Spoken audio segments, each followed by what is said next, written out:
22 जनवरी को अयोध्या में भगवान श्री राम की प्राण प्रतिष्ठा होने जा रही है। मंदिर को भव्य बनाने का काम जोरों पर है। श्री राम के मंदिर की भव्यता में राजस्थान का भी योगदान दिखाई देगा। अयोध्या में रामलला के मंदिर में फर्श पर परिक्रमा में जो पत्थर लगाया जा रहा है वो भीलवाड़ा जिले के बिजौलिया का पत्थर है। रिपोर्ट देखिए।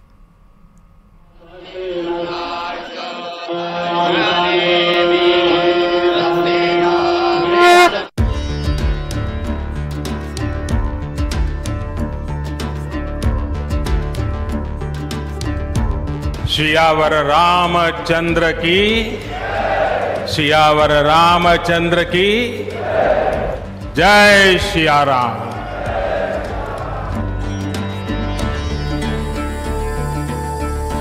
बाईस जनवरी को अयोध्या में भगवान श्री राम की प्राण प्रतिष्ठा होने जा रही है।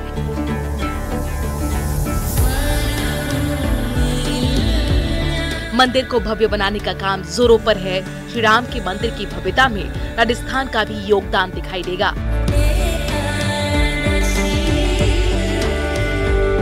अयोध्या में रामलला के मंदिर में फर्श और परिक्रमा में जो पत्थर लगाए जा रहे हैं वो भीलवाड़ा जिले के बिजौलिया का पत्थर है।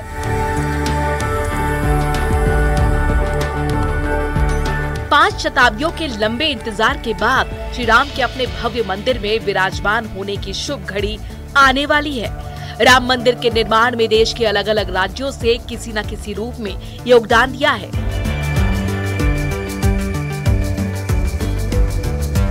राजस्थान के लोग बेहद उत्साहित हैं क्योंकि राम मंदिर निर्माण में राजस्थान का भी बड़ा योगदान शामिल है। मंदिर के निर्माण में जहां मशहूर मकराना पत्थरों का इस्तेमाल हुआ है तो वहीं भीलवाड़ा जिले के बिजौलिया की जमीन से निकलने वाले सैंडस्टोन को मंदिर के फर्श और परिक्रमा मार्ग पर लगाया गया है। बिजौलिया वाले जो पत्थर की सबसे बड़ी विशेषता है, जितने भी दूसरे पत्थर आते हैं वो सब कॉम्प्रेसिव स्ट्रेंथ में भले ही वो इसके बराबरी पे हो, पर टेंसाइल स्ट्रेंथ की जब बारी आती है तो बिजौलिया वाले पत्थर को कोई भी पत्थर बीट नहीं कर सकता। तो जितने भी बड़े मंदिर बनते हैं, स्पेशली जितने भी अक्षरधाम के मंदिर बने हैं, बीएपीएस स्वामीनारायण के इनका समूह है, उसका सबसे पहले गांधीनगर मंदिर बना, उसमें काफी मात्रा में काम में आया, फिर दिल्ली वाले अक्षरधाम में आया। मंदिर में 5.5 लाख स्क्वायर फीट एरिया में बिजौलिया सैंडस्टोन लगाया जा रहा है। श्री राम मंदिर परिक्रमा, पार्किंग और बाहरी आंगन में बिजौलिया का पत्थर ग्रे और रेड के कॉम्बिनेशन में लगाया जा रहा है। अब तक 1,50,000 वर्ग फीट क्षेत्र के लिए 4,000 टन पत्थर सप्लाई किए जा चुके हैं।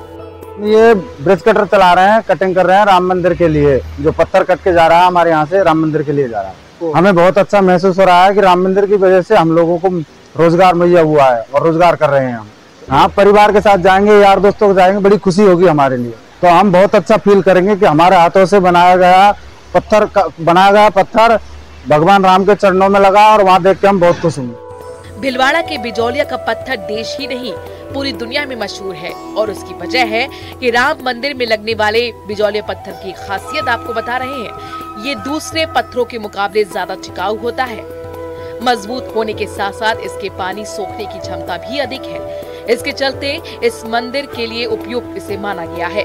मंदिर में बड़ी संख्या में भक्तों की आवाजाही को देखते हुए बिजौलिया के पत्थरों का इस्तेमाल किया जा रहा है।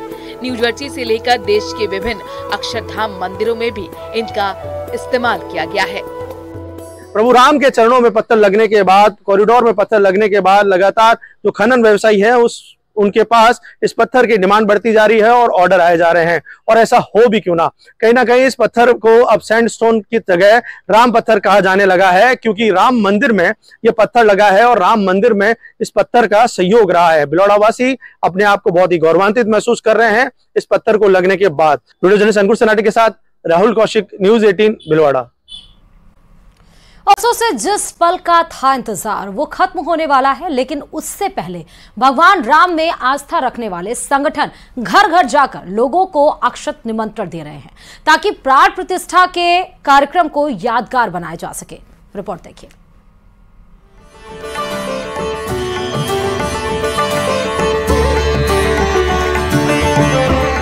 भगवान राम की प्राण प्रतिष्ठा से पहले देश भर में ऐसा नजारा आम हो चला है। देश राममय हो गया है और इस कड़ी को एक दूसरे से जोड़ने का काम अक्षत निमंत्रण के जरिए जोर शोर से किया जा रहा है।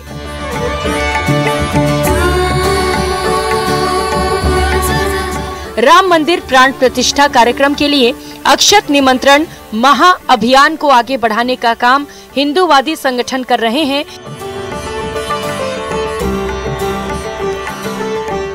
जो घर घर जाकर लोगों को निमंत्रण दे रहे हैं ताकि इस यादगार पल में लोगों की भागीदारी को बढ़ाया जा सके।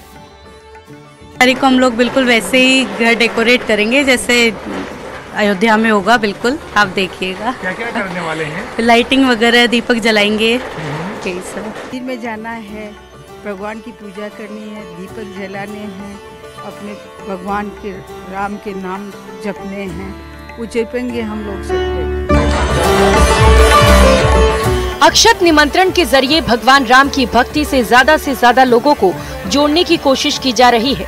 लोगों से आग्रह किया जा रहा है कि प्राण प्रतिष्ठा के दिन 11 बजे से लेकर 1 बजे तक सभी लोग घर के नजदीक के मंदिर इकट्ठा होकर भजन कीर्तन करें और LED स्क्रीन लगाकर रामलला के मंदिर की प्राण प्रतिष्ठा का सजीव प्रसारण राम भक्तों को दिखाया जाए।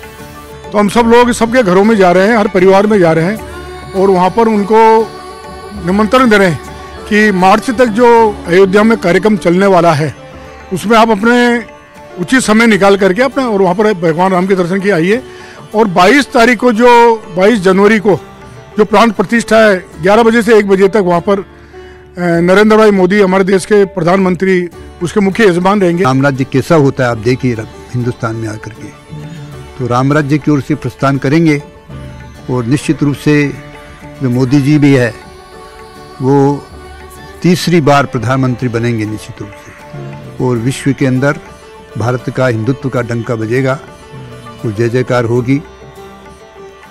अक्षत निमंत्रण में लोगों से अपील की जा रही है कि प्राण प्रतिष्ठा के दिन शंख बजाया जाए, राम आरती के बाद प्रसाद का वितरण किया जाए, सामूहिक रूप से हनुमान चालीसा, सुंदरकांड, राम रक्षा स्रोत का पाठ राम भक्त करें। प्राण प्रतिष्ठा के दिन शाम को देवी देवताओं की प्रसन्नता के लिए दीपक जलाने का आह्वान किया गया है।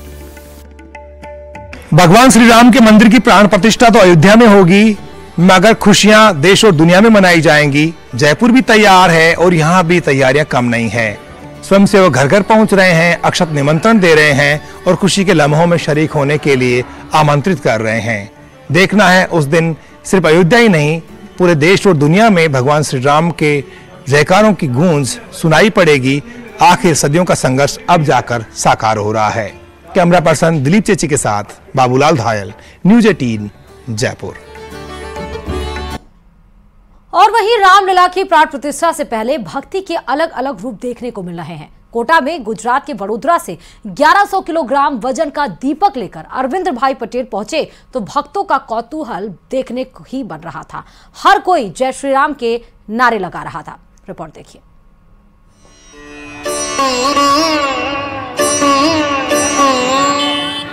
इन 2 तस्वीरों में रामलला के प्रति प्रेम की अनोखी झलक दिखाई पड़ रही है। दिव्य राम मंदिर के भव्य उद्घाटन के लिए जिससे जो भी हो सकता है वो कर रहा है। पहली तस्वीर कोटा की है तो दूसरी भरतपुर की।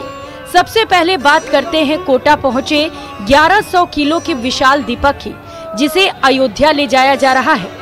गुजरात के वडोदरा से अरविंद भाई पटेल करीब 9.15 फीट ऊंचे दीपक को अयोध्या लेकर जा रहे हैं, लेकिन जैसे ही उनका ये पड़ाव कोटा पहुंचा, भक्तों की भीड़ लग गई।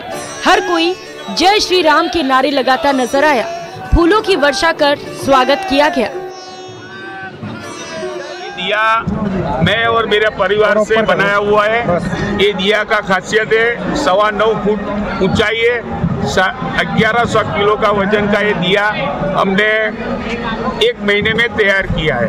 उसमें घी डालने जाओ तो 500 किलो घी अंदर आता है और पूरा 2-2.5 महीना एक दिया जलता है। कितना समय आपको लगा इसको बनाने में? ये बनाने में मेरे को एक महीना हो गया।